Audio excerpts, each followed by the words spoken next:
This corded tool, PD25, is the most accurate tool in the industry. Seriously, we're not making that up. It gives you true RMS voltage plus or minus 1%. That's pretty dang close. It is so close, it's ridiculous. Nobody else has one that close. This is an amazing tool if you're working in a cabinet that's tight quarters, you have phases close by, or maybe you're in an underground vault. And a non-corded tool gets a little confused sometimes with everything that's going on there, because your electrical reality in those tight quarters or in those underground vaults, your electrical reality is flowing all around you. All around you. And this cord keeps it from getting confused.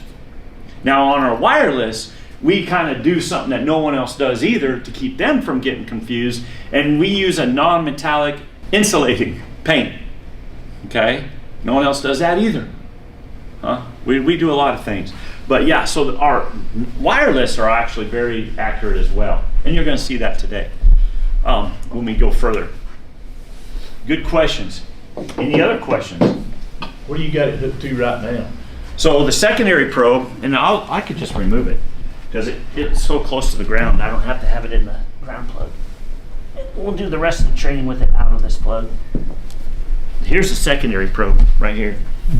Okay, so it is a two probe device where a wireless is just one.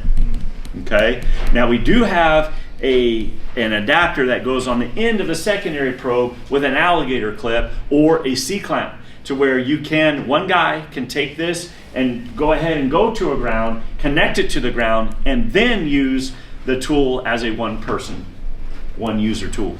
Okay, we do have that, but I'll leave this out for you guys. So you've got that set up to put a stick on that one and a stick on that one. That's right. Okay. That's right.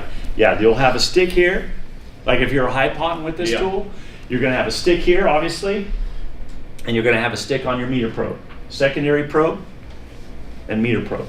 Okay, stick. Okay, I'll just leave that right there. How much insulation's on that cord there? Okay, this is another thing that no one else does, and that's a good question. But our cord here is insulated to 35,000 volts. We're the only manufacturer that does this. This is a custom cord that's built 2 hours from here. And other folks, what they'll do on their corded devices is they have that little thin wire that's coiled up onto a reel as far as their tool. That's part of their tool. Remember we talked about what happens if that cable gets hit with a fault current? What happens to that coiled up cable? And yet there's manufacturers that build their tools when they're going phase to phase, and their tools have a built-in coiled wire. Think about that. That's kind of like oxymoron kind of thing. But anyways, we build this cord. You can use our corded device with the cord on the ground. You can use our corded device with the cord laying over the cabinet when you go phase to phase, verifying what's what, or IDing cable. It's fine. Okay, you can lay on a metal lid, whatever. It's very safe. Well, that makes way more sense while we're using it. And to uncoil it just seems...